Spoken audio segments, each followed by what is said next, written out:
누가복음 7장은 하나님의 나라가 어떤 곳인지 어떻게 임했는지를 우리에게 알려주는데요. 이제 7장의 시작은 한 로마의 백부장의 이야기로 시작을 하고 있어요. 하인이 병이 걸렸는데 참지 못하는 중 예수의 소문을 듣게 되고, 또 예수님을 오라 갈 수 없으니까 말씀만 하사 그러면 내 종이 낫겠나이다, 이렇게 이야기를 하고 있어요. 예수님은 이 사람의 이야기를 듣고 이스라엘 중에도 이만한 믿음이 없었다. 말씀만 하면 낫는다. 사람들은 뭔가 손에 잡혀야 되고 눈에 보여야 되거든요. 직접 와야 된다고 생각을 하는데 주님의 말씀만으로 충분하다라는 것을 이렇게 고백하고 있어요. 어떤 일이 일어났나요? 보내었던 사람들이 집으로 들어가자 이미 이제 그 종이 나아 있던 모습을 보게 돼요. 그러니까 말씀하시는 순간 주님이 낫게 하셨던 일이라. 11절 이제 이하에 보면 또 나인성에 있었던 그 한 이야기를 소개해주고 있는데, 갑으로 살아가던 한 여인에게 그 독자 아들이 있었는데 죽는 일이 생긴 거죠. 큰 슬픔에 빠져 있는 이 여인의 주님이 불쌍히 여겨주시고 또 그 아이의 그 간에다 손을 대니까 손을 대면서 이렇게 명령을 해요. 청년아, 내가 내게 말하노니 일어나라. 그러자 어떤 일이 생긴가요? 죽었던 자가 일어나 앉고 말도 하는 일이 생겨났어요. 이 모습을 보고 사람들이 선지자가, 이제 큰 선지자가 우리 가운데 나타났다. 그러면서 하나님께서 자기 백성을 돌보셨다. 굉장히 중요한 표현이에요.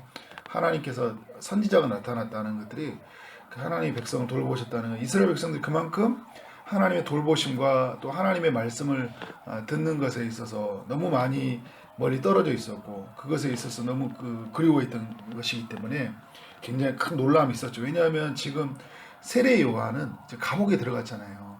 그러니까 하나님의 나라의 선지자로 온 사람들이 감옥에 들어가고, 정말 이게 더 세례 요한을 능가하는 큰 선지자가 왔다, 이제 이런 생각을 갖게 되었던 것 같아요. 이 소문이 이제 유대 지방에 이제 두루 퍼지게 되었고, 감옥에 있던 이제 요한에게까지 들리게 되죠. 이제 누가복음 3장에 보면 이제 요한이 회개를 외치게 되다가 그 헤로다 왕에 의해서 감옥에 갇히게 되잖아요. 그래서 이제 이 요한도 궁금했어요. 어떤 게 궁금했냐면, 분명히 예수님에게 세례를 줬거든요. 그런데 자기가 감옥에 와서 보면서 1년에 일어나는 모든 상황들을 보니까 과연 예수님이 오실 그이가 맞는지, 우리도 여러분 그럴 때가 있잖아요. 내가 믿는 게 맞는 것인지, 그런 생각을 가졌던 것처럼 이처럼 하나님 앞에 신실했던 사람도 흔들렸던 모습들을 보게 돼요. 그래서 오실 그이가 당 누구인지, 그래서 제자들을 통해서, 세례 요한의 제자를 통해서 예수님에게 물어보는데,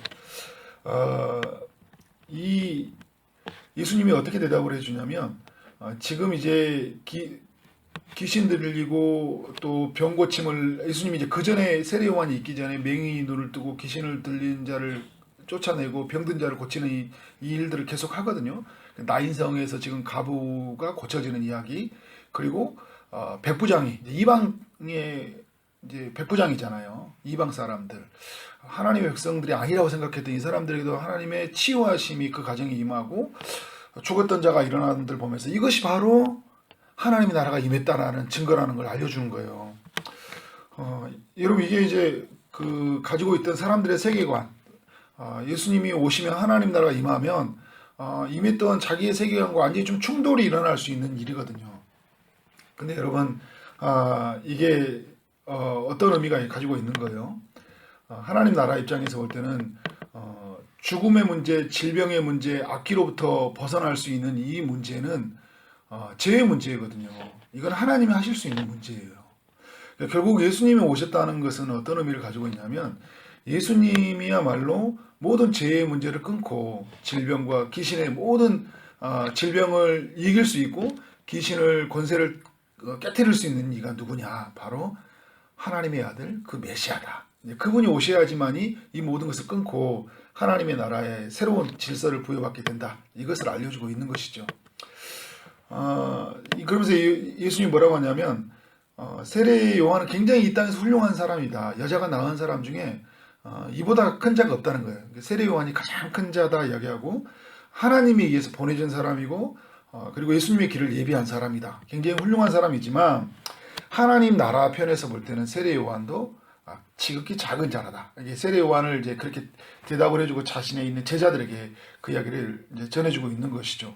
하나님 나라 안에서는 그 뭐냐면 지극히 작은 자라도 세례 요한보다 크다. 하나님 나라의 그 신비로움들에 대해서 이야기를 해주고 있는 거예요. 왜냐하면 여러분, 하나님의 나라는 예수 믿는 자들이 거하는 자들이고 나라이고 예수님이 왕이 되어 통치하는 나라이잖아요. 세상의 나라는 지금 누가 통치하고 있어요? 지금 헤롯이 그 통치하고 있고 또 더 높은 데에서는 로마 황제가 통치를 하고 있는데, 하나님의 나라는 바로 예수님이 통치하는 나라, 왕이 되어 통치하는 나라다. 무엇보다 성령께서 이제 앞으로 친히 성도들의 심령 속에 임해서 하나님이 직접 통치하시는 이제 그런 나라가 되니까요. 세례 요한은 이 땅에 너무 훌륭했지만 이러한 축복을 누리지 못했잖아요. 지금 성령이 그에게 임하셨지만 순간순간 오시는 것이지만 그에게 계속 내주하시고 영원히 통치하시지 않잖아요. 예수님을 왕으로 바랐지만 예수님이 그에게 삶에 임하셔서 그가 직접 왕으로 통치하시지는 않거든요. 그러한 시대를 우리는 성령을 통하여 예수님을 왕으로 모시게 되었고 성령이 직접적으로 내주하시게 되었으니까 세례 요한보다 더 큰 하나님의 나라의 삶이 되었다. 이걸 알려주고 있는 거예요. 그러니까 이 하나님의 나라가 이 7장에서 어떻게 임했는지를 이야기해 주면서 그러면 사람들의 이야기를 고발을 하고 있어요.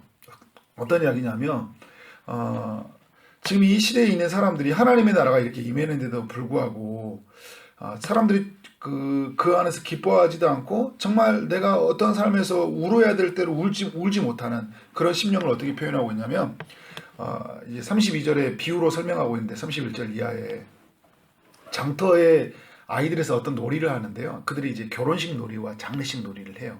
이제 결혼식 놀이를 하면 이제 피리를 불고 장례식 노래를 하면 이제 곡하는 것들을 하니까 아이들이 그렇게 하는 모습들을 주님이 보고 말을 하는 것 같아요. 이 시대의 사람들이 딱 저런 모습이다.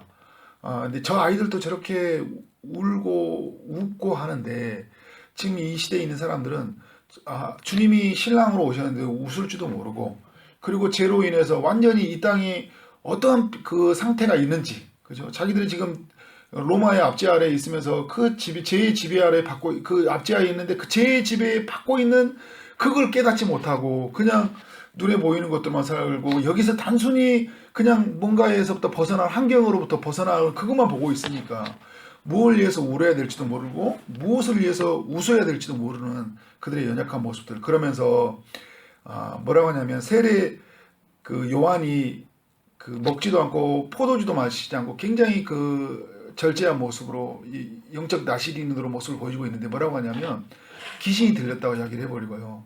그리고 예수님은 죄인들과 함께 먹고 마시고 그들과 함께 왔는데 포도주를 즐기는 사람이라고 이야기를 해버려요. 그러니까 세리와 죄인 이런 세리와 친구로 다 이런 예수님에 대해서 전향할 메시아로 이 땅에 하나님 나라와 임하신 그 메시아로 만나지 못하는 그 연약한 모습들을 주님이 너무 안타까워하고 있는 거예요. 여러분 이제 이 누가복음 7장을 보면 이런 사람들이 있음 반면에 바리새인들도 계속 지금 그렇게 예수님에 대해서 받아들이지 못하고 세례 요한을 인정치 못하고 정작 또 세례 요한도 예수님을 메시아로 받아들이지 못하는데 7장의 시작은 누구로 시작하고 있어요? 백부장 이야기로 시작을 하고 있잖아요. 그리고 여러분 또 7장의 마지막에 누구 이야기로 마치고 있어요? 향유를 예수님께 부은 여인의 이야기로 맞춰지고 있어요. 그러니까 37절에 보면 이 여인을 동네에서 죄를 지었던, 그러니까 또 죄를 지은 여인이라고 이야기를 하고 있어요. 그러니까 공경련이 알려질 정도로 죄를 지었던 것 같아요. 굉장히 큰 죄를 지어서 낙인 찍힌 여인이었던 거죠. 그런데 이 여인이 예수님의 발 곁에 서서 울면서 눈물로 그 발을 적시고 자기 머리털로 닦고 그 발에 입 맞추고 향유를 붓는 거예요. 예수님이 여인을 이렇게 기뻐하는 거예요. 왜냐하면 오늘 7장의 이야기에서도 보면 누구도 예수님께 이런 행동을 하지 않는 거예요. 예수님이 오셨는데 어떤 사람도 예수님을 예수님으로 맞이하지 못하고 있는 거예요. 예수님의 제자들마저도 오늘 그 이야기를 하잖아요. 예수님의 제자들도 향유를 붓지 못하고 발도 씻지 않는 거예요. 물이 있는데도 불구하고 그 다른 걸로 아예 예수님에게 입 맞추지도 않고 예수님에게 발로 씻지도 않고 예수님을 엎드려서 경배하지도 않는데 이 여인은 예수님을 경배하고 있고 자신이 가장 비싼 향유를 가지고 이 발을 씻고 있으니까. 이 여인은 예수님을 누구로 만나고 있어요? 메시아로 만나고 있는 거예요. 그러니까 자기가 그 500데나리온의 빚을 졌다는 이야기하는 것처럼 이 여인은 정말 가장 큰 사랑의 빚을 예수님에게 지었다고 고백하고 있어요. 사람들은 예수님에게 고침도 받고 기적도 경험하고 다 했거든요. 이 앞에서 보면. 그런데 이 예수님에 대한 이런 경배를 하지 않고 있는 거예요. 열광을 하고 있지만 그 예수님 앞에 엎드려져서 오실 메시아를 맞이하지 않고 있는, 정말 결혼식에는 신부를 맞이하는 그 간절한 마음으로 신랑을 맞이하는 기쁨도 없고 그 신랑이 오지 못하는 것 때문에 안타까운 눈물도 없는, 그런데 이 여인이 눈물을 흘리면서 그 발을 적시고 예수님을 메시아로 맞아들이고 있는 거예요. 저는 여러분, 이 이야기가 오늘 우리에게 굉장히 의미가 있다라는 생각이 들어요. 오늘 우리의 삶은 어떠한 삶이어야 되는 건가? 우리는 정말 예수님을 맞이할 때 어떤 모습으로 예수님을 맞이해야 되는 건가? 단순히 하나의 기적을 바라고 그냥 어떤 삶에서 벗어나는 것? 그것이 우리가 예수 믿는 이유가 아니잖아요. 우리는 그 예수 그리스도를 맞이하는 거냐면 그 우리를 위해서 오신 그 하나님의 아들, 너무나 큰 사랑을 베푸신 그 사랑, 그죠? 죄인된 낙인된 우리의 삶에 하나님의 한없이 크신 사랑으로 우리를 긍휼히 여겨주시고 그의 사랑으로 붙잡아 주셨잖아요.